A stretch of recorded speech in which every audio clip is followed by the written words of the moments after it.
Hi everyone, my name is Chris Panny with The Body Wish, your gateway to holistic nutrition. Welcome to my series, Wellementary, where I connect with experts in fitness, nutrition, and mindset.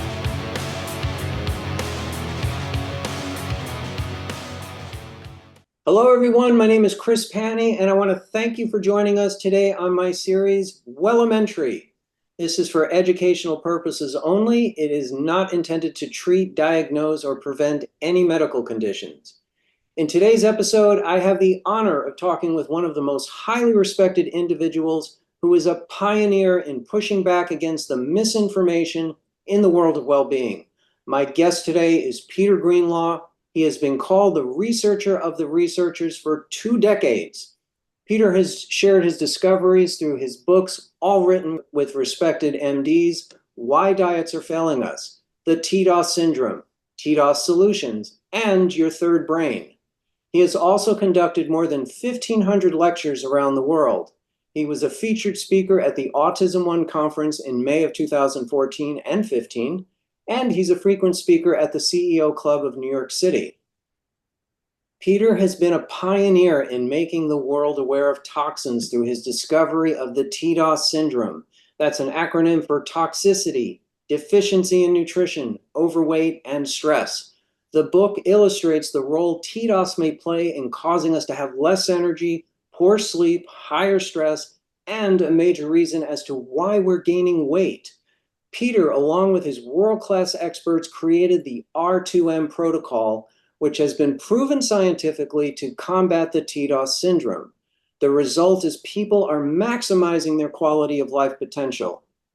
If weight loss is their goal, they're losing weight in 4 days safely that would take 6 weeks on current weight loss diets and other nutritional programs. Please welcome Peter Greenlaw. Thank you so much for having me. Pleasure to be here. Peter, I really enjoy the past presentations I've seen when you're talking about diet. So let's start by talking about that. Why are diets failing us? Well, as you probably know, I wrote, this was a big bestseller back in 2010 with one of the medical doctors, and we got tremendous amount of accolades, but tremendous amount of pushback, because the thing we pushed back on was this whole notion about calories in, calories out is completely ridiculous. Number one, the human body has no idea what a calorie is. A calorie is simply a measurement. It's the amount of heat it takes to raise a gram of water 1 degree Celsius. So let's really take a look at what's really going on. Because again, I always challenge people when I'll do a lot of podcasts, and I always ask them, please put a diet, put in the comments, any diet that's not some form of lowering calories. I've never had anybody do it yet. All a diet is, it goes against basic human physiology. We all have a minimum amount of nutrition that the body runs on to run the brain, the heart, the kidneys, the liver. It runs on nutrition. It doesn't run on calories. All a diet is, think about this, you're lowering the amount of food you're consuming, and at the same time, you're lowering the amount of nutrition. Now, why is that bad? It's bad because when the brain senses not enough fuel, it automatically triggers the survival mechanism. At that point, the brain shuts down the ability of the body to burn fat, turns to our muscles for fuel. And that's one of the most unhealthy things you could ever do, because as a result of less lean muscle mass, the body has no choice but to slow down metabolism. That's why people plateau on diets. And more importantly, in recent studies, I'm going to read from one right here that is just unbelievable, where they said why you shouldn't count calories.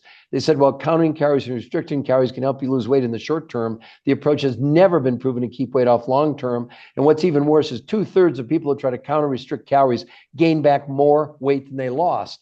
And then we also have, and you were kind enough to send that to me today, one of my other studies, where is it here? I'll find it in just a second. Because it's really important that I establish the sort of anti-diet mentality. Here's another one. The title is Why Losing Weight Isn't About Cutting Calories. Amid all fad diets, calorie restriction continues to be a popular approach for weight loss. It turns out that cutting calories for weight loss is a misguided strategy that leads to the more unintended weight gain over time. So literally, we're going on diets to gain weight. I mean, that sounds crazy, but they're saying 2/3 of people who restrict or count calories gain their weight back. So can anybody tell me that diets work? They don't. So what happens on that diet, when you lower the amount of food, you lower the amount of nutrition, and the brain triggers starvation. But it not only slows down our metabolism, but it does something even more horrible to us, and that is it slows down our own immune system. If we've learned anything in the last 5 years, the immune system is pretty damn important to us. So all these diets out there, what they're doing something to us. They're not doing something for us. So I know this, it really gets people sideways when I talk about this, but dieting is insane. Now, the new research, there are 10 new peer-reviewed human trial studies. The first ones in history with a brand new protocol that, that's what the R2M protocol is all about, right? And I know that I want to share this with everybody. What did these researchers do? For 38 years, and by the way, these are the top weight loss nutrition physiologists in the world. That's not me. It's not my research. That's why they call me the researcher of the researchers. So what did they determine in 38 years, about 100 studies, thousands of people, that people lost weight on every diet out there? Okay, so this may sound strange. They could lose weight on the donut diet. I'm not making this up. But what the researchers found, every time on every diet, that's what they were doing. They were lowering the amount of food people consumed, lowering nutrition, and all the people gained back all their weight and more. This is 38 years with the top. These are the top people in the world, not me. So they said, wait a minute, we've got to try something different. But keep in mind, it was a theory. It wasn't a given. And these researchers, they don't sell anything. They don't have any products. They don't have a company. They're scientists, right? So what they thought to do, could we lower the amount of food people were consuming, but not lower the amount of nutrition? Now, remember, it was a theory. So what was their approach? Well, first, they had to figure out what were people going to eat. So they limited people to 30% of the food that they would eat came from like whole foods or organic, that you can buy in North America, but only 30%. The other 70% came from 5 food groups from around the world, from Russia, Mongolia, Tibet, South America, and New Zealand. Now, why was that important? It was important because those foods, no herbicides, no pesticides, had tremendous amounts of nutrition, but not tremendous amounts of quantity, okay? So what the researchers have said, that those 5 foods that the researchers identified, that they don't sell them to you, we don't sell them to you, you buy directly from the suppliers, those 5 foods represented what's called the world's most perfect meals, okay? So now they had 30% of the food from the grocery store, 70% from these 5 foods from around the world, and then they had to create 2 new completely different ways of consumption. So first, it was a complete different configuration of foods, right?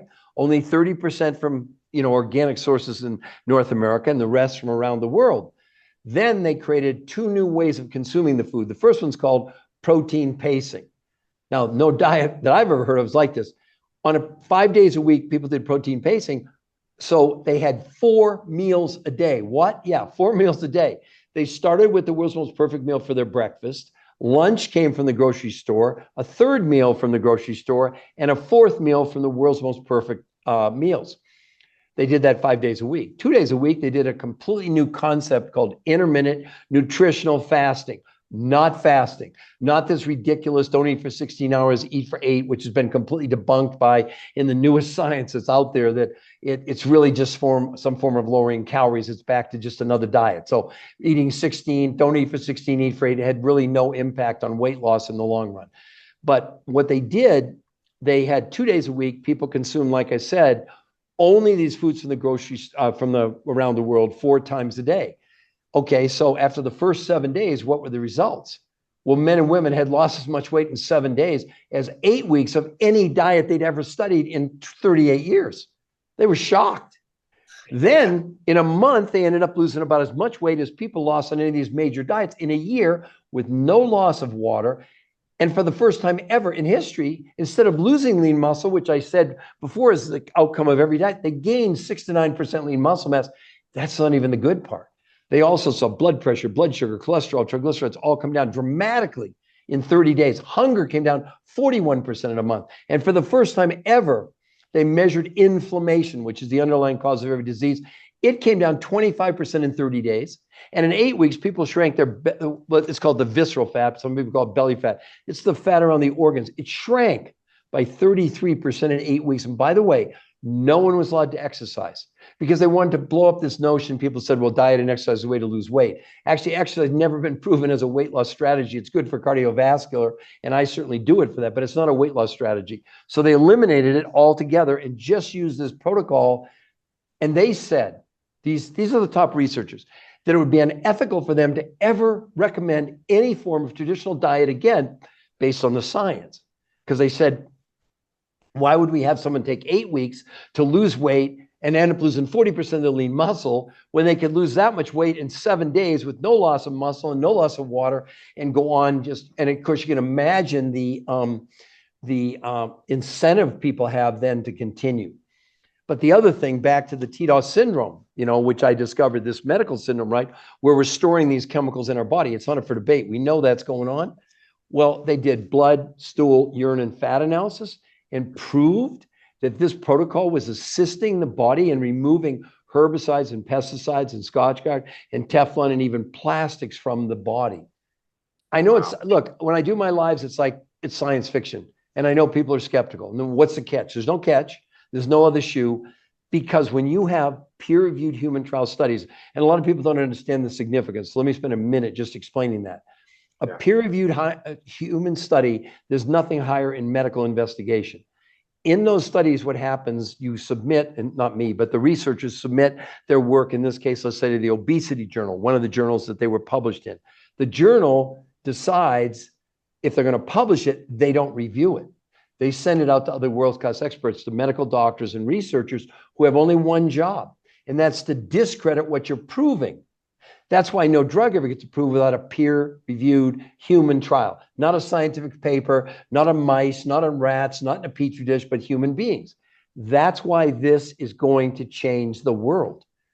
Do you know they've gotten calls from Harvard Medical School, from Stanford, from Berkeley, from Oxford in England, with these top 8 weight loss experts saying, you realize, they're talking to the researchers, not me, you realize what you've done. You have made every form of traditional diet obsolete. And the main reason to do this, what's crazy, is not to lose weight. That's like a throw-in. So I know that was kind of a long answer to your question, but do you want me to highlight anything else, or does it make sense? Or do you want to point out for your audience, the cool thing about science, it has no emotions, unlike me. It has no agenda. It has no prejudice. It just is. That's what's so exciting about this. Look, I've been a nutrition researcher for 22 years, as you just said. I've done 1,500 lectures all over the world, 20, television, all that stuff. It meant zero for 20 years, zero in the medical world, until these studies started coming out about 14 months ago. Now I got medical doctor after medical doctor after medical doctor coming on board because we have the medical proof. Isn't that cool? That is, yeah, it's mind-blowing. And I want to say one of the things I really like when I have joined your presentations in the past is how well you articulate and explain this to people who don't have a nutritional or scientific background. You're actually the individual who got me more fired up to learn about nutrition when you started talking about these benefits. And so you're a wonderful source of inspiration. So I want to tip my hat to you for that. That's why I like joining your calls. I thank you very much. And I want everyone to know that, let me say it again, I'm the researcher of the researchers. My job is to make you aware so you can make your viewers aware, because somebody has to take this on. I mean, if we're not scared by this, then I don't know what we should do. So this is a study released by the Johns Hopkins Medical School, one of the top medical schools in the world. The headline is, study predicts obesity apocalypse by 2030. 86% of Americans are going to be overweight or obese. They go on to say, even more troubling, by 2048, we estimate nearly 100% of Americans will be overweight or obese. This thing is a catastrophe. And what do we keep doing? Calories in, calories up. You don't see the hate mail that I get a lot of times, because my podcast, they're going all over the world and they're being rebroadcast. And so I get these people coming on. He's a snake oil salesman. I asked him once, I said, where do you buy snake oil? I wasn't aware that that was something we could buy. Secondly, that I don't know what I'm talking about, and don't listen to this guy, and it's all hype. What stops that conversation is, if you've been on my presentations, I only quote medical proof. I don't give people opinions. There's plenty of people on social media if people want opinions, but they're all saying the same damn thing. The only way to lose, some people say losing weight is just a math equation. Really? Really? It's just about lowering calories. Let me give you another extreme example that'll make sense to the audience. So let's say that I agreed that we just would use counting calories as a model, even though that's ridiculous, but let's just keep them. So let's say we said we were going to do 2,000 calories a day to lose weight. If it's only about reducing the amount of calories, because that's what they're telling you, right? Can you think of anybody who's not telling you that to lose weight? Isn't that the formula, right? Oh, it's nonstop. Okay. All right. So, but let's do this. So behind door number one is 2,000 calories. We analyze the diet that people are on. It's lean chicken, fish, salads, vegetables. Perfect. 2,000 calories. Behind door, remember, they're telling you it's only about the amount of calories. Yeah. Well, door number two, I'm choosing this one because behind door number two is 3 bags of M&Ms, which I happen to like. See, do you understand how preposterous that? And these are learned people. I see people on social media. They're medical doctors, they're PhDs, they're dietitians, nutritionists. They're all wrong, 100% wrong. And we were the pioneers when we wrote this book. I mean, people said we were crazy, but now we got like nothing to do with us, but Harvard Medical School, New England Journal of Medicine, Journal of the American Medical Association, all these people coming on saying, basically they're saying we were totally wrong. Counting calories doesn't matter. It has no bearing because what they don't ever tell you when you're lowering calories is you're lowering nutrition. Because the calorie is only a measurement. What are you counting? You're counting like fairy dust. You're counting like what? You know what I'm saying?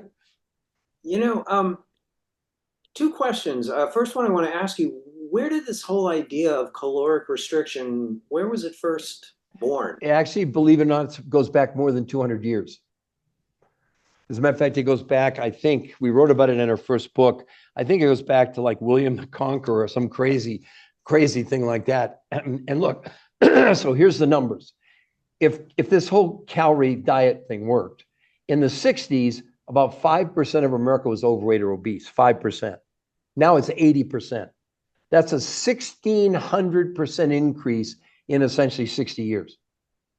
So it's like, is it just me? Am I like delusional? Have I lost my mind? Questioning? Because that's what they're pushing back. I'm questioning the status quo. So I kind of feel like, wait a minute. I remember something like 550 years ago. The smartest people in the world said what? That the world's flat.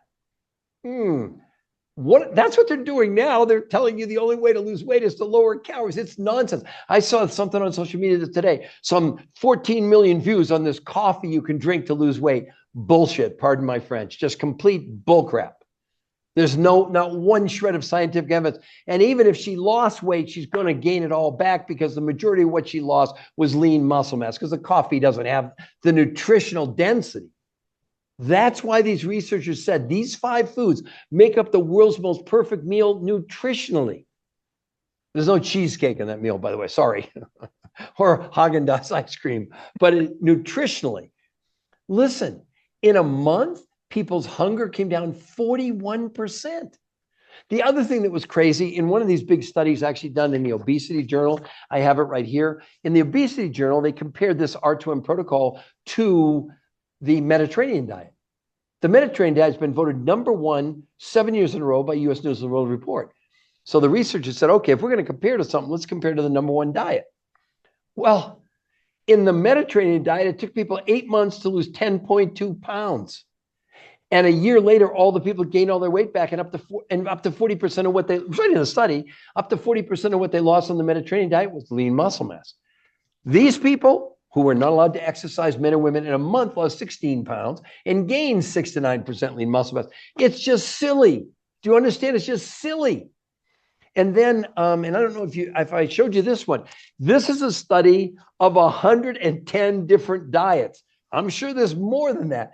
But in this study, this is how preposterous this thing is. How about the diet of Sleeping Beauty? I'm not making this up. These are diet titles. The jaw wiring diet, the nibbling diet, the Hilton Head metabolism diet, diets of the 1980s, MetaFast. The F plan diet. Who the heck knows what that might be, right? Let me keep going here. It's so absurd. How about the Hollywood 48-hour diet? I mean, it just goes, the frozen food diet. Do you see the lunacy? Yeah, yeah. But we're so desperate. We're desperate to lose weight.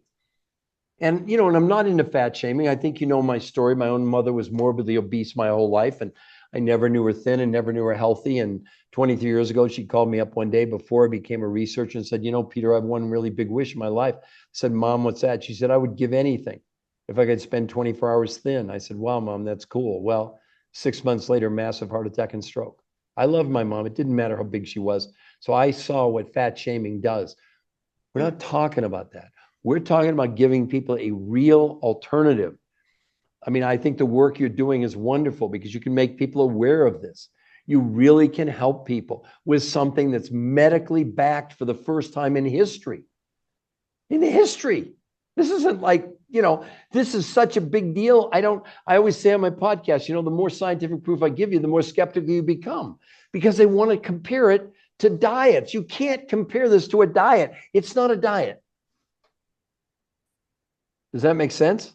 Yeah, wow. I know I get crazy only because of the fact that I so want to help people. And thank goodness the researchers who did it, I have conversation because you got to understand, I put 20 years of my life into this with nothing but pushback and no recognition in the medical community. And I realized one of my really good friends, she's one of the top oncologists in the world out of San Francisco, north of you, near where you, actually she's at Berkeley, and she runs one of the biggest medical at Sutter Hospital. I think you probably know the name. It's one of the biggest hospitals on the West Coast. And for 14 years, we've been friends. She read my books. She would never touch this. Well, 14 months ago, when I got the medical studies, I sent them, she called me the next day. And she said, this is really unbelievable. She said, my own husband is overweight. He's got borderline diabetic, borderline high blood pressure. We're going to try this. So they went on it. This is a true story, like your opening. It was the 5th day. So they'd been on it for 4 days. And she called me up and she said, we're at the hospital. I went, oh my gosh, what happened? She said, no, we weighed ourselves at home and we thought the scale was broken. So we went to the hospital because our husband had lost like 12 pounds in 4 days. Anyway, to make a long story short, he went on and in like 3 weeks, he lost like 25 pounds. All his numbers normalized. She's now sent me over 100 patients in a year. And she said the main reason she wouldn't do it before was a liability issue because she's an oncologist dealing with, you know, stage 4 cancer. So she just said, I wasn't willing to take the chance because the results sounded so crazy. Do you follow? I mean, I was telling her what we were observing, but that didn't mean anything because it wasn't a peer-reviewed human trial study. I get it now.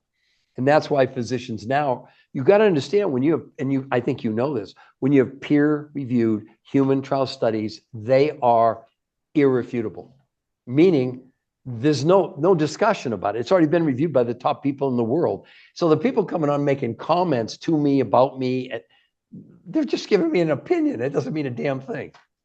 Hey, question about metabolism slowing down. If someone is on a diet, I don't know if you can answer this or not, but about how long does it take for the metabolism to slow down? It's probably more like weeks, because again, there's a gradual, you know, it's kind of like the brain figures out there's not enough fuel. So obviously, well, to give you an idea, before you go on a diet, we store about 2,000 calories a day in sugar and simple carbs. In fat, we store 100,000 calories. Oh, wow. 50 times more. So obviously the body, it's still relying on fat part of the time, but when the body realizes there's not enough fuel to sustain the organs in the body, that's when it begins to ratchets down the metabolism. That's why people, you know, they'll lose weight initially really fast, and then it kind of goes down, and then eventually it's a plateau. And even if they cut calories more, they can't lose any weight. Does that make sense? So that's really what's happening. Yeah. But the thing that's so destructive is lean muscle is so important. You were nice enough to mention, I don't want anybody to buy my books. That's not the purpose of me being on here. But this book in particular, Your Third Brain, got tremendous accolades. I wrote it with one of, as you mentioned, you can't see him in the white coat there. He's the top oncologist in the world and a molecular biologist. He's the one that taught me all this. as far as cancer patient goes, one of the things he taught me was that the last thing in the world you ever want a cancer patient to do is to lose weight. Sadly, in 2011, my younger brother got kidney cancer, and in 8 months from diagnosis to death, when he was 6'4", and when he died, he weighed 112 pounds. Wow. And I didn't know any of this then, you know? And so it's just interesting that I've been, I don't know, I guess I've been called a lot of names, but maybe the best one is that they really do recognize me as the researcher of the researchers. And for whatever reason, well, I guess partly because of my discovery of the TDOS syndrome, which really impacts everything from aging to weight gain to, like you said, energy, stress. We are storing these chemicals in our body. So again, you know me, I always like to quote, so let me share this with you. So we didn't even know we were storing chemicals in our body until 2005. Now, I'd been talking about it generally because I had access to these researchers that were doing research on the body storing chemicals in our body. So it was 2005. 19 years later, now they're beginning to come on board. So let me read for the viewers. I want you to understand, I'm not making this stuff up, okay?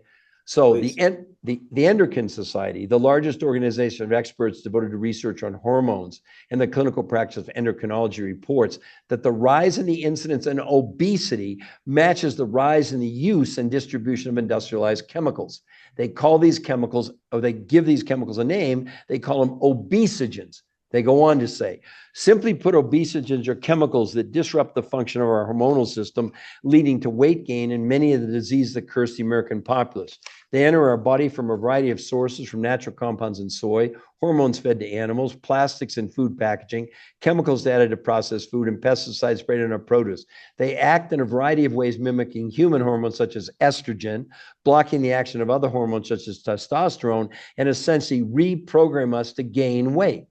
So I'd ask any of the listeners that are watching this now, what are you doing about obesogens? Did you even know obesogens existed? And like I said before, in the studies where they did blood, stool, urine, and fat analysis, they proved that this protocol was assisting our body in removing herbicides, pesticides, Scotch Guard, Teflon, and even plastics. I don't know if you saw the article about 3 months ago on Starbucks coffee. In 1 cup, you're getting 25,000 microplastics in every cup of coffee. You understand, every canned good, you can't have a paper cup and put 100-degree water in it. I mean, you need to line it with plastic. These, supposed paper straws, they're lined with plastic. I mean, it's just absurd. It's just crazy. I didn't even know that. Wow. Well, again, it's like I have too much stuff crammed in my head, So you were just reciting from your book, The TDOS Syndrome? No, that's in Why Diets Are Failing Us. But it's also, I think we repeated in the TDOS syndrome as well. I mean, the TDOS syndrome is really the, I'll read an excerpt from, this maybe makes more sense to people. Chemicals and toxins are stored in the body's fat cells. The fat we really need to fear is the visceral fat that collects around the organs in the abdomen. Visceral fat produces pro-inflammatory mediators, which have been linked to cardiovascular disease, diabetes, and certain cancers. The Journal of Hepatology, April 11th, 2008, reports evidence that visceral fat is linked to non-alcoholic fatty liver disease and metabolic syndrome. This visceral fat therefore causes stress in the body, resulting in a release of the hormone cortisol. Cortisol's job is to manage stress in the body. With every give, there must be a take. The main effect of cortisol is that when its levels are raised in the body shuts off its natural method of burning fat. This presents weight loss. I mean, this is what's going on, okay? Now, the reason that I came up with that was I actually was writing another book that I haven't even finished that book yet, based on aging. And I was sitting at my desk one day and I thought, wait a minute, because I had been talking about toxins, food being deficient, people being overweight, and stress. In all my lectures of the 15, I always used to talk about that. But then I said to myself, wait a minute, is there a synergism here? Is there an interconnectivity? And as it turns out, the Dr. Messina, who I wrote this book, he's esteemed. He'd worked on a lot of big drug trials for drugs. So he knew a lot about, so I called him up and I said, I think I maybe have discovered a syndrome. I told him, he said, call the patent office right now. And I did get I have the registered trademark for the TDOS syndrome. I don't know if you know how that works, but when you submit, especially in the medical world, when you're trying to get a register, the little R, not the TM, you're in process. It doesn't mean they grant it. They search the world for anything similar. So I'm very proud of the fact I have a registered trademark of the TDOS syndrome, which it's ironic now if you look at the national narrative about kind of all the things I've been talking about for 22 years about, yeah, food is mostly chemicals and no nutrition, and we're storing toxins in our body, and it's all so for me, it's like, okay, I get I didn't really care about the validation because I knew the people that I was working with, what they had showed me kind of horrified me. And I just said, I'm going with this. I don't care. Again, of course, we got a lot of principles when I first released the TDOS. I mean, there are just people out there that's what they want to do. They want to take you on, but of course they have no credentials. You know what I'm saying? I mean, sometimes they do, but they give opinions. They don't give you facts. I want to recommend that any of my viewers watching to read the TDOS syndrome. I have that on my phone. And when they finish that, I would like to, I don't know if you can see it with my... Move.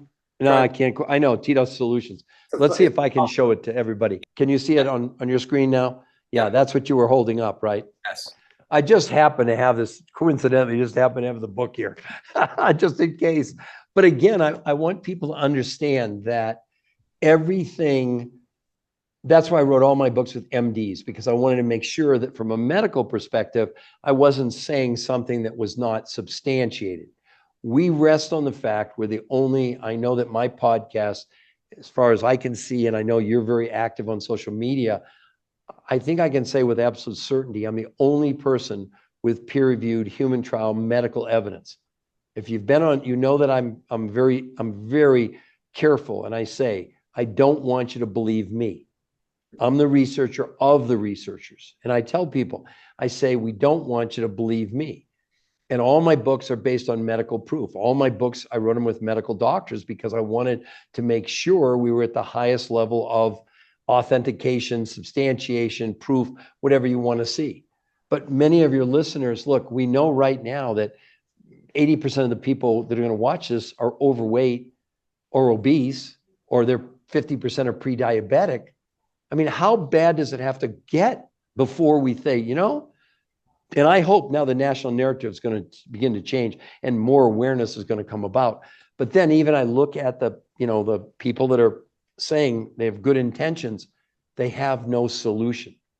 They don't understand that these researchers have spent 38 years looking at about every health, nutrition, weight loss program.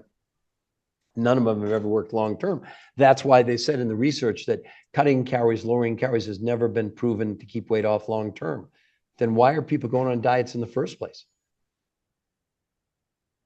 I mean, that's pretty discouraging to go on a diet to think you're going to gain weight. Yeah, it's kind of the opposite. It's counterintuitive. Peter, what led you to first doubt that diets were not the way to solve the issue of being overweight? When did you start to doubt this? Well, it started really 22 years ago, maybe a little more than 22 years ago, when I went in for my yearly physical. And my doctor said, if you don't do something radically different today, when you leave here, you've got about 18 months to live. I mean, I was like, what the heck? My cholesterol was 400. My triglycerides were 300. I was 40 pounds overweight. My risk of a heart attack within 18 months was at 85% out of 100. And so he put me on diet, exercise, and lipitor. So I was on like 1,300 calories a day. I did 8 weeks of that. I lost 8 pounds in 8 weeks, and most people would cheer. That's really good. But my cholesterol only came down about 10 or 15 points. He said, I can't give you any more medication. And a friend of mine who played professional football for the Oakland Raiders, near you actually, he told me about this new theory about detox. And I said, hell, I'll eat road tar if it won't kill me. And I went on it. And I lost 8 pounds in 4 days, and 12 pounds in 9 days, and 20 pounds in 18 days, and 40 pounds in 7 weeks, and went back for my follow-up because it was 8 weeks. That's pretty much the time from when they tested me the first time. The second time was 8 weeks. So this was really 16 weeks from when my diagnosis. And he came in and threw my chart down and said, are you trying to kill yourself? I said, what are you talking about? He said, there's no way, the lab made a mistake. I said, why? He said, your cholesterol's gone from 400 to 120, your triglycerides from 300 to 30, you've lost 40 pounds, and your heart attack risk has dropped from 85 to 15. And I said to myself that day, I said, if this is real, it's going to change the world. You got to understand, I was still skeptical. I was, because you got to understand, my doctor's telling me that the lab made a mistake. That's my doctor, you know. I was not even in this genre. Then what happened, and you can say it's coincidence, fate, whatever word you want to use, that same day that I had when my doctor said and I told my doctor, you're not retesting me. At least let me enjoy this for 24 or 48 hours, because I'm not, if this is not real, I mean. And I ran into another friend of mine, a gastroenterologist, a lady who I'd known for a long time, and I hadn't seen her for 2 months. And we were talking, and she was acting weird. And I said, what's wrong? And she said, can I ask her a personal question? I said, yeah. Now, remember, I hadn't seen her for 2 months. And she goes, do you have cancer? Because I'd lost 40 pounds in it was 8 weeks, right? And I told her, and she said, you won't believe this. I'm using this same detox for all my gastrointestinal patients, for irritable bowel, for Crohn's, colitis, acid reflux, you name it. The man that invented it's coming to Denver in 2 weeks to meet with 20 of us doctors. You'll be the only layperson there. Come and you'll get a free dinner. I said, I'm in. So I go and I told my story, and the chemist, he said, I want to talk to you after dinner. And I didn't think anything of it. He pulls me aside. And he goes, he said, I know I've invented something going to change the world. And he said, I need someone like you to tell the world about it. I go, well, that's really great. I said, I was a finance major in college. I worked on Wall Street. I said, heck, I don't even know what a calorie is. And he said, I'll teach you. And that's how it started, by accident. And then I just became, I will say this about myself. I'm neurotically curious. I'm a ferocious researcher. It's like, because I started with a blank sheet of paper, I knew we had a brain and a heart, but don't talk about, well, lymphatic system, pancreas, spleen, what the hell's that for? You know, I didn't know any of that stuff. And then what happened is that the chemist who said that to me, about 2 weeks later, sent me over, and I met with another chemist who had reverse engineered what the first chemist had. I spent a week with him I never forget, it was a yellow pad, a Bic ballpoint pen, just taking notes. And I don't know, it was just one of those crazy stories. But you got to understand, what I was learning, they weren't teaching in medical school. What I was learning, they weren't teaching in the mainstream. It was so out of the box. Because again, you got to understand, people really were losing as much weight in 4 days as 8 weeks of any diet. But that's what happened to me. But how do you know what I'm saying, when you have no reference point? Yeah. I just had blind faith. And then as the more people that I would introduce this to by accident, my friends, they all saw me and said, what are you doing? Well, I want to do that. And their wife wants to do it. And their cousin wants to do it. And with, and then I started lecturing, and the first lecture I ever did was in this true story in Santa Monica in California. I came out, it was at a doctor's office, and there were two patients in the audience. And I came out and said, I've come for one reason. They said, what's that? I said, I'm going to change the world. They laughed. When I got done, they said, oh my God, I wish my brother, my cousin, had been there. So I came back like a month later, and they had 100 people. And that's what was happening. So it was kind of this grassroots thing that started happening because people were so fascinated, because this wasn't anything they'd ever heard before. This wasn't, Richard Simmons. This wasn't, Oprah. This wasn't, Nutris. This wasn't anything like any of that. And of course, I was living proof of what had happened. And then I realized that I was, for some reason, it was just, I guess, a gift that I had. But I think it was from my neurotic curiosity. Now, the other thing you have to understand is the experts you talked about, I didn't just call them on the phone. I've flown 2 million miles just on United, 2 million. And a lot of that in the beginning was to go meet these people one-on-one. It wasn't good enough for me to talk to them on the phone. I had too many questions. My first mentor was a lady, I think she's passed away now. Her name was Dr. Doris Rapp. She had 5 medical degrees. She'd written the first book on toxins called Our Toxic World, which dealt with kids and allergies. Yeah. And I spent a whole week with her. She lived in Scottsdale. I flew down, and she called me Sonny, and there were no iPads and stuff, 22 years ago, right? And I'm like, And she said, you're on the right track. She said, yes, I concentrated on allergies with children because I believe the herbicides and pesticides they're spraying on the grass, that's what's impacting the kids. But she said, you're in a different plane, go for it. So she was really my first real, enthusiastic, you're really on the right track. But you got to understand there were no tracks because almost nobody in the world was talking about this, at least in the way that I was beginning to talk about it and say, no, wait a minute. If we're storing chemicals in our body, how could that be a good thing for anybody?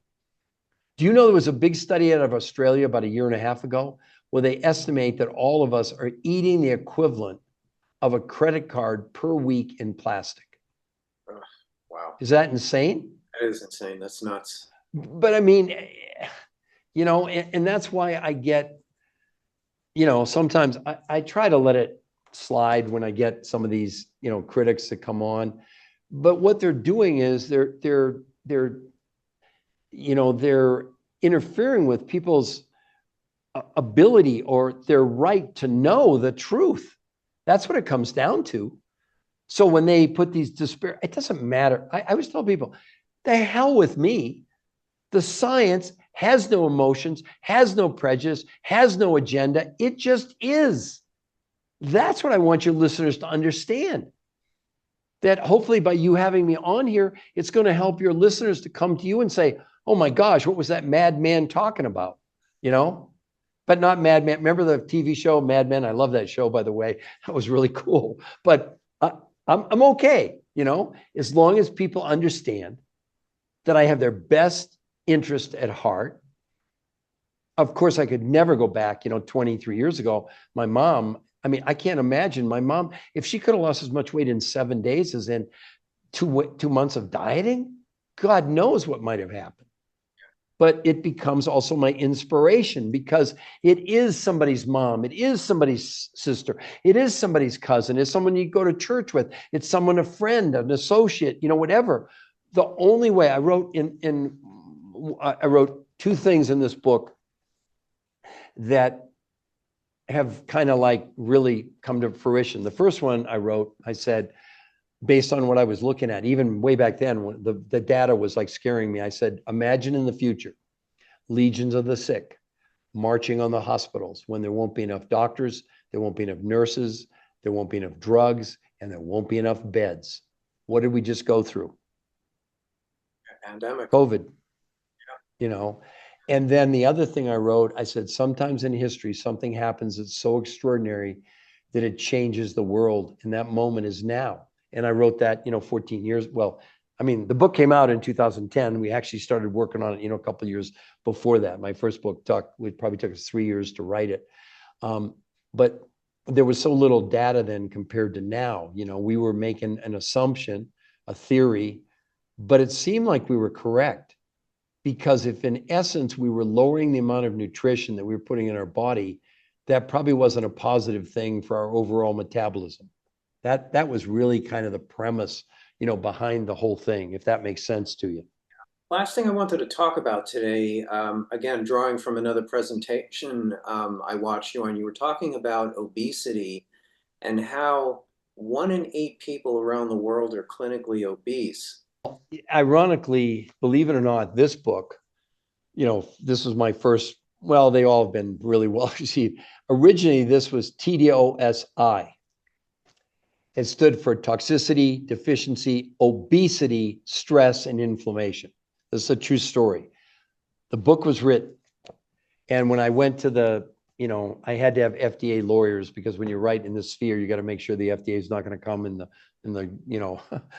the riot gear and take you out, right? So the book, when I wrote it and it was about to publish, and my lawyers said, you can't call it obesity. They've now made it a disease. Okay, so I rewrote the whole thing with overweight. That's why it says right on the book, overweight. It doesn't say obesity. And then the I was for inflammation. Well, damn it, I get the book and 2 months later, the FDA comes out and makes inflammation a disease when it's not, okay? So I had to rewrite the book again. That's why it's called TDOS, toxicity, deficiency, overweight, and stress. So that's kind of a crazy That's exactly what happened. I mean, I saw what happened. But obesity, it's not a disease. I mean, they're saying, and you know that the rest of that quote was in the study, which was done in the Lancet, the #1 medical journal, and where you can look it up because I know you like this kind of stuff. And they said in there that making obesity the leading form of malnutrition in the world, going on to say people don't understand that being underweight or being overweight or obese are both forms of malnutrition because people aren't getting the proper amount of vitamins, minerals, nutrients necessary to sustain our metabolism and our health. It's that simple. It's not complicated. And they did a study also, and you heard me probably talk about this, on obese children about 8 years ago. They found 25% of the kids in the study were suffering from rickets and scurvy, which are diseases of malnutrition. How insane is that? I have that in my notes. I remember the call. Yeah, I almost fell off my chair when you said that. Yeah, when I used to lecture live, there would be gasp in the room when I would talk about this kind of stuff because who else was talking about it? Seriously. You weren't seeing it on TV. You still, even today, you're not seeing it on social media. They're all talking about calories in, calories out, math equation, 10,000 steps, make a journal, drink more water. I mean, it's all,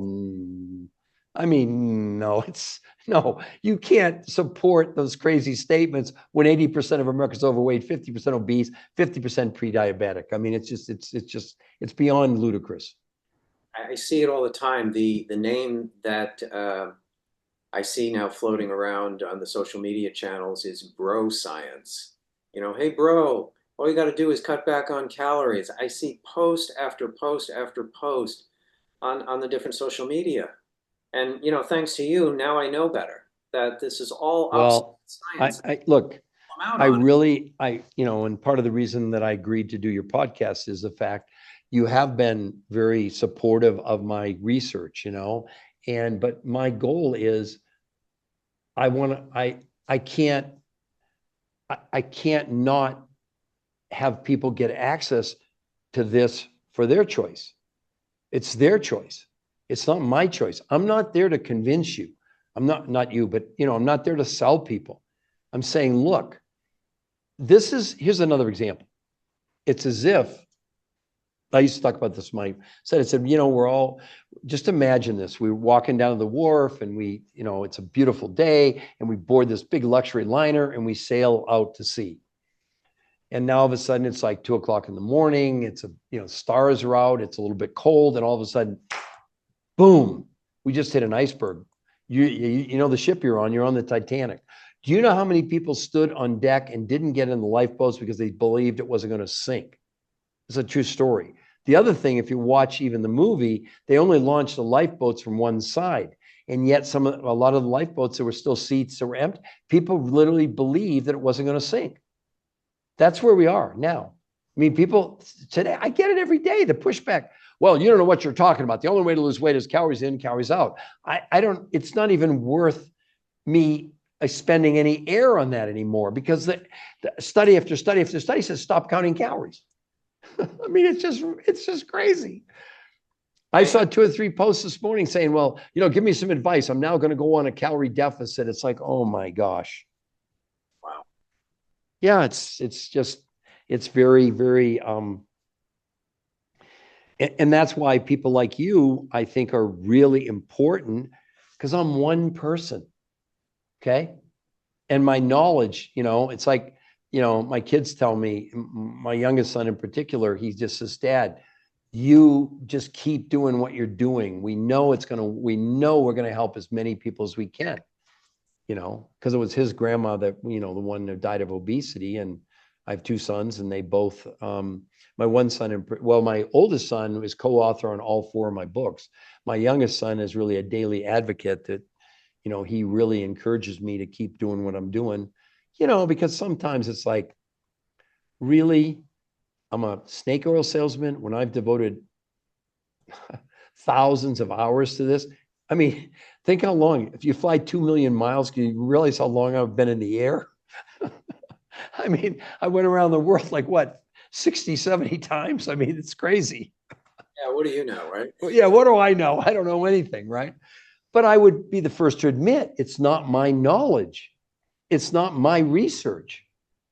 But if we make, including you, if we give people access to this knowledge, like what we've talked about on this podcast today, okay, then we've done everything we can do. You know, we can throw people a life jacket, and if they don't put it on, okay, that's their choice. I don't want to convince anybody of anything. I want them to be able to see with their own eyes the medical proof and then decide if you want to do something. That's all we can do. You know, it's like show them like, hey, here's the irrefutable science, and what people do with it. I get the same thing. I get pushback all the time when I do my posts. And a lot of my posts are based on information that I've learned from you. I say the same thing. My opinion means absolutely nothing, zero. The science I talk about is irrefutable. Take it or leave it. It is. Yeah. I mean, that's it. And I think that, like I said, I think the national narrative is going to begin to help us. It's going to really change. I think it's going to create awareness, which is the main thing that we need. And with all due respect, they don't have a solution. Now, what they're suggesting, whole foods, organic, avoid sugar, those are all neat little things, but really it's like a fly on the ass of an elephant, to be quite honest with you.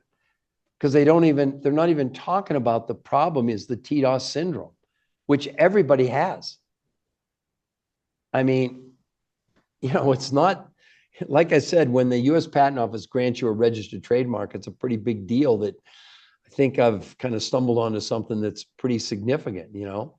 It has nothing to do with me because you have no influence over the US Patent Office. I mean, that's their job is to, you know, they search the world trying to find anything that's similar, or they won't give you the registered trademark because legally it's my legal defense against someone trying to rip me off, you know, which they're going to do anyway. But at least I have some modicum of legal, you know, a firewall around the TDOS syndrome. But anyway, I hope this has been everything you wanted it to be, and I hope we can make a difference in any of the people that you're broadcasting or sharing this or posting this with.